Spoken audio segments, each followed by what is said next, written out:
నా యొక్క కృతజ్ఞతలు చెల్లిస్తున్నాను. 5వ మాట, దప్పికొనుచున్నాను.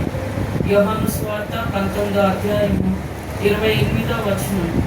అటు తర్వాత సమస్తమును అప్పటికి సమాప్తమైందని యేసు ఎరిగి, లేఖనం నెరవేరునట్లు నేను దప్పికొనుచున్నానని చిరకతో నిండిన యొక్క పాత్రను ఆ పాత్ర అక్కడ ఉండేను గనుక వారు ఒక స్పంజి చిరకతో నింపి హిస్సోపు పుడకను తగిలించి ఆయన నోటికి అప్పగించి యేసు ఆ చిరక పుచ్చుకొని సమాప్తమైందని చెప్పి తల వంచి ఆత్మను అప్పగించెను. అసలు దప్పికొనుచున్నాను అనేది దీని గురించింది 28వ వచనంలో ఉంది. దాని తర్వాత దేవుడు ఆత్మను అప్పగించడానికి 2 వచనాలే ఉంది. అంటే సమయం అనేది చాలా తక్కువగా ఉంది. యేసయ్య గెత్సెమనే తోటలో అంతకు ముందే నుంచే ప్రాంతంలో ఉండి ఆయన ఇక్కడ కూడా వాటర్ తీసుకున్నట్టుగా, వాటర్ అడిగినట్టుగా శ్రమలన్నీ అనుభవిస్తూ కూడా ఎక్కడ కూడా దాహం వేసింది అని అడగలేదు, ఎక్కడ కూడా దప్పికొనుచున్నాను అని అనలేదు. కానీ చనిపోయే ముందు ఇంకా సేపు అయితే చనిపోతారు, అక్కడే ఎందుకు దప్పికొన్నాను అని చెప్పి అడిగారు దేవుడు. అంటే ఆ ఒక వాటర్ అడగగానే, ఆ వాటర్ తాగగానే దేవుడు బ్రతికేస్తారా? మరణానికి ముందే దేవుడు అడిగారు. కొన్ని క్షణాలు, కొంత సమయం మాత్రమే ఉంది, కానీ దేవుడు దప్పికొనుచున్నాను అని అడిగారు. దేనికి అంటే ఆ యొక్క లేఖనంలో నెరవేరుతుంది. లేఖనంలో ధర్మశాస్త్ర గ్రంథంలో ఎప్పుడో రాసి పెట్టి ఉన్నారు. దావీదు గారు, భక్తులైన దావీదు గారు సిలువలో దేవుడు చనిపోక ముందే 1000 సంవత్సరాల కంటే ముందే అక్కడ రాసి పెట్టిన లేఖనాలు ఉన్నాయి.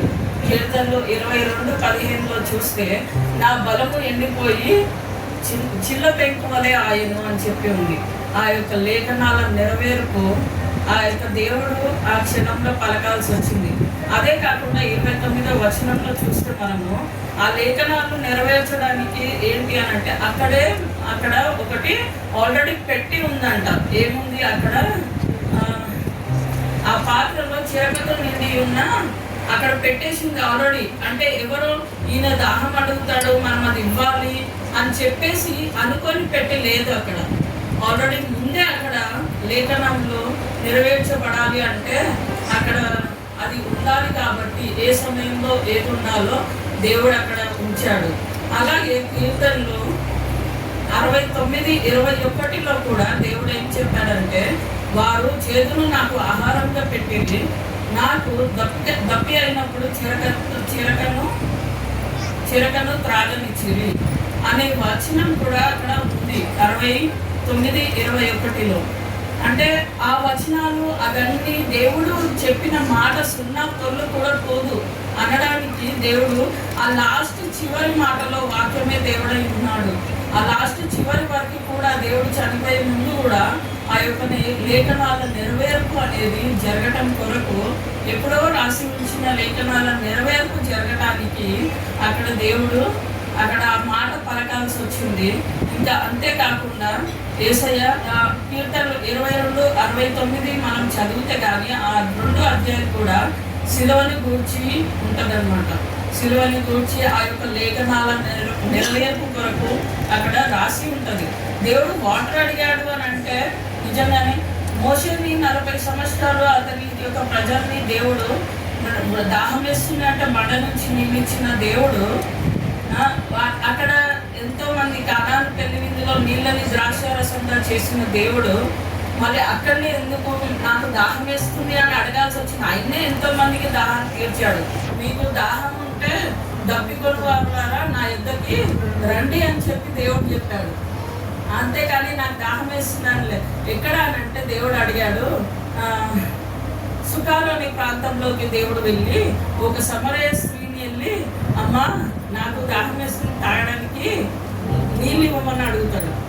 అంటే దానికి ఉద్దేశము అంటే కాన్వర్జేషన్ అనేది ఎలా స్టార్ట్ చేయాలి, డైరెక్ట్ వెళ్ళేసి సువార్త చెప్పడం అది ఎవరు తీసుకోలేరు.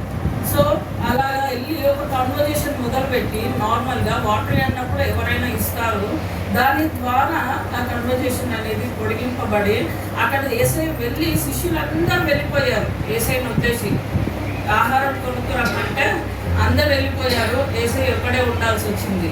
ఎందుకంటే అక్కడ దేవుడు అక్కడ వాటర్ని చూడలేదు, అక్కడ ఏంటంటే ఒక కాన్వర్జేషన్ చూసి ఆమెని ఎంతోమంది రిజెక్ట్ చేసిన ఆమె ఉంది, సమరయ స్త్రీ. ఎంతోమంది తనని తృణీకరించారు.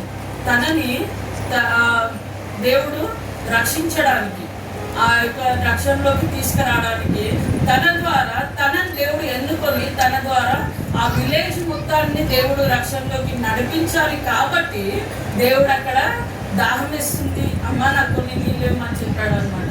అలాగే అంటే ఒక దాహం అని కాదు, కానీ సిలువలో ఒక దప్పికొనుచున్నాను అంటే దానికి అర్థము చిరకని ఇచ్చారు, కానీ దేవుడి ఉద్దేశం అది కాదు. ఆత్మల భారం, ఆత్మల యొక్క ఇంకా మిగతా ఆత్మలు నశించిపోతున్న ఆత్మల్ని రక్షించాలి అని చెప్పేసి ఆ యొక్క దేవుడి యొక్క భారము, లేఖనాల నెరవేర్పు కొరకు, ఆత్మల కొరకైన దాహము దేవుడు అక్కడ స్పష్టంగా చనిపోయే ముందు కూడా ఏంటి అని అంటే ఆల్రెడీ చనిపోతున్నాను ఇంకేంటి అని ఎక్కడ దేవుడు అలా తీసుకోలేదు.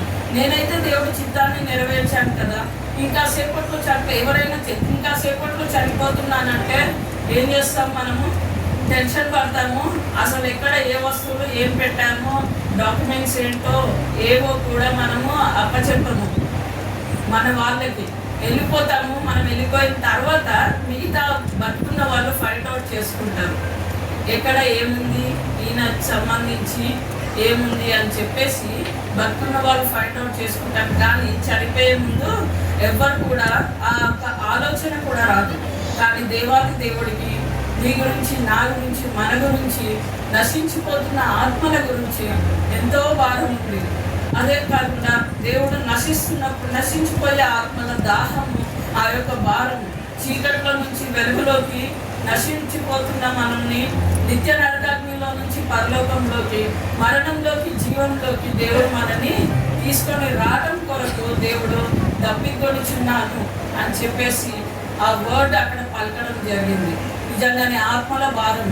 ఇప్పుడు మనం ఇక్కడ ఇంతమంది ఉన్నాము, ఇందులో చాలా మంది రక్షణ పొంది ఉన్నారంటే కొన్ని వేల సంవత్సరాల క్రితే దేవుడు మన కొరకు ఆ యొక్క ప్రాణాన్ని పెట్టి నిజంగానే మనల్ని క్షమించి దేవుడు ఆ శిలువలో ఆ యొక్క అంత రక్తము, ఆ యొక్క మాటలు ఎంతో అందరూ కొరడా దెబ్బలు వేస్తుంటే, ఎంతో స్వీకరిస్తుంటే, ఎంతగానో భారం అవుతుంటే ఆ బరువు మోయలేక ఒకసారి దేవుడు అక్కడ కింద కొంచెంసేపు ఉంచాల్సి వచ్చింది. అంటే ఎంత భారమైనా కూడా దేవుడు మోసుకొని చివరి వరకు, ఎందుకంటే మధ్యలో ఆపేస్తే దీనికి మనకి రక్షణ ఉండదు. మధ్యలో చనిపోతే ఇంకా మనకి ఈ రోజు ఇక్కడ ఈ స్థాయిలో ఉండే వాళ్ళకి కాదు, ఆఫ్టర్ డెత్ మనకి నిత్య జీవం అనేది ఉండేది కాదు. అందుకు చివరి వరకు కూడా దేవుడు సిలువలో ఎక్కడ కూడా వదలకుండా, ఇంకా మనం వెళ్ళిపోయాక కూడా ఇంకొకరిని పంపిస్తూ, దేవుడు ఆదరణకర్తని పంపిస్తూ మన కొరకు దేవుడు నించొని మన గురించి నా దప్పిక దేవుడు అక్కడ ఉంచాడు. అది దేవుడికి వందనాలు చెల్లిస్తున్నాము. ఈ యొక్క వాక్యాన్ని దేవుడు దీవించి ఆశీర్వదించుగాక. ఈ సమయాన్ని ఇచ్చినందుకు దేవుడికి వందనాలు చెల్లిస్తూ, నన్ను నేను తగ్గిస్తూ, ఆయన నామాన్ని హెచ్చిస్తూ ముగిస్తున్నాను. Thank you.